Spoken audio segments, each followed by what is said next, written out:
I'm here today, men, to teach you how to become a better husband to your wife. We got people telling you that it's okay to be a swinger. We got people telling you it's okay, you should have threesomes with your wife. We have all these lies from the force of average telling us that everything we want's on the other end of our sexual desire. Now, first of all, we got to understand that I'm not here as Ryan Stewman saying that I am the perfect husband or the perfect man or a perfect specimen of anything. I'm a flawed human being just like you. But I'm taking action every day to become the husband that I don't see out there in the wild. You want to know how to be a better husband for your wife? I'm about to give you the game here, because here's what I know. There's a lot of people out there thinking how they can get their wife to be a better wife for them. Man, I wish my wife was better. Wish my wife was better. Heads up, guys, your wife is a reflection of you. If she's unhappy, it's because you're making her unhappy. If she's cheating, it's because you made her cheat. A wife or spouse, and I don't care, ladies, y'all can get in the comments down here and feel free to roast me and tell me that you're independent, strong and fine and all that other stuff. That's great. But the truth is, when God created man, he created us first, and he created woman as a helper. God said man should not be alone by himself. This is not good. He created woman out of our rib. He pulled the best part from us, created woman with it. My pastor, Keith Kraft, he always says, and when Adam went to sleep and God removed his rib and he created Eve, and when Adam awoke from his deep sleep, he went, oh, man. And that's where woman comes from. So if you walk into the room and your wife doesn't make you go, oh, man, it's your fault because she's your helper.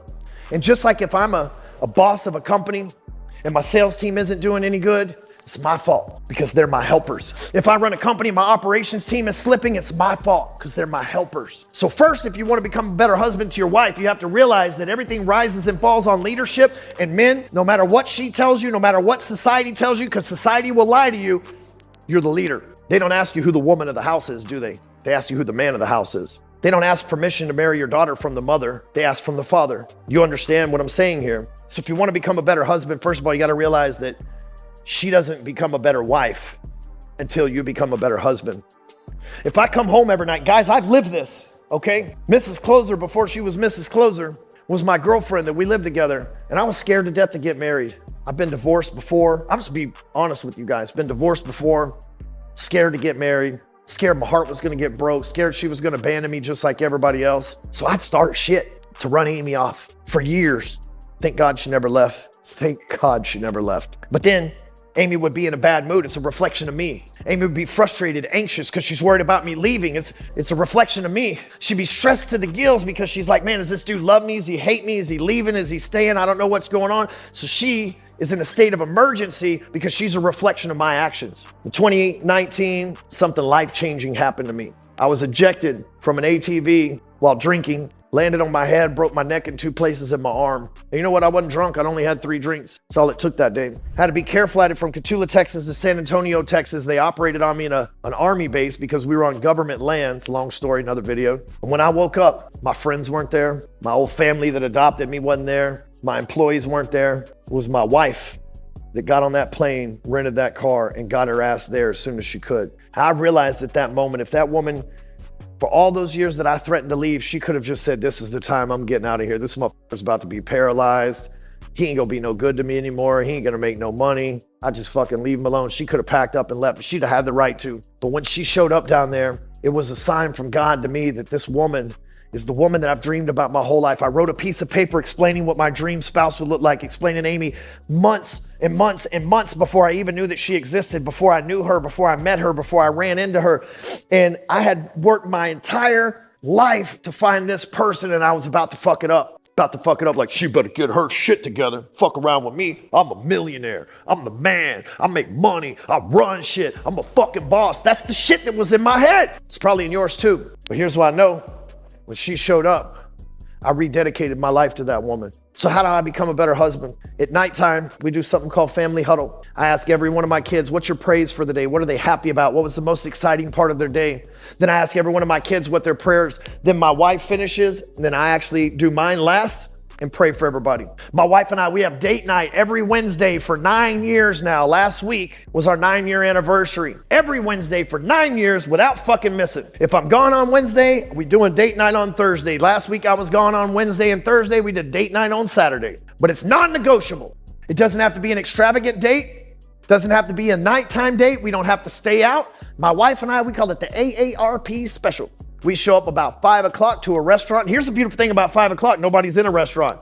You go to a nice steakhouse on a date at 5 o'clock in the afternoon on a Wednesday, it's empty. Top-notch service. It's just us. Nobody bothering us. Have the time of our lives. We're at home with the kids by 7. Next thing, if you want to become a better husband for your spouse, for your wife, you got to go to church. You know, some of y'all don't want to hear that. You're like, this motherfucker talking about church and cussing and everything else. Man, there's plenty of preachers and pastors that don't cuss. That ain't me. I'm real.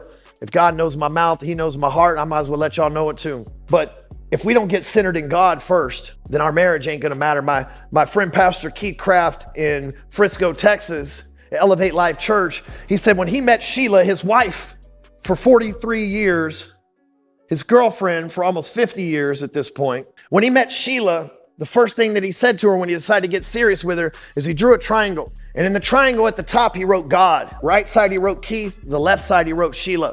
He said, if I'll always do my best for God and you always do your best for God, then we'll always meet at the top. So when you have a God-centered relationship, that I'm not doing this for you.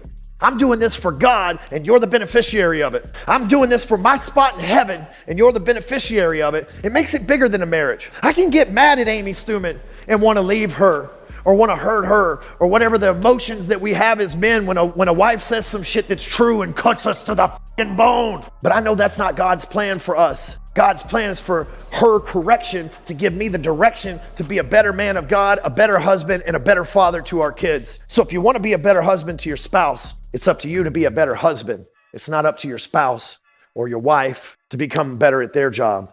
They're just a reflection of the job you're doing. Men, it's time to step up and lead our families. The force of average is attacking our families, our lives, our religion, our way of being. They're trying to break down the moral fabric that this country and this planet was built on, and you can't let it.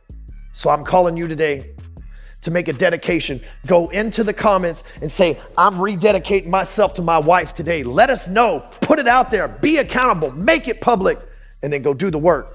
Date night, church, be a man of God for your family. Rise above.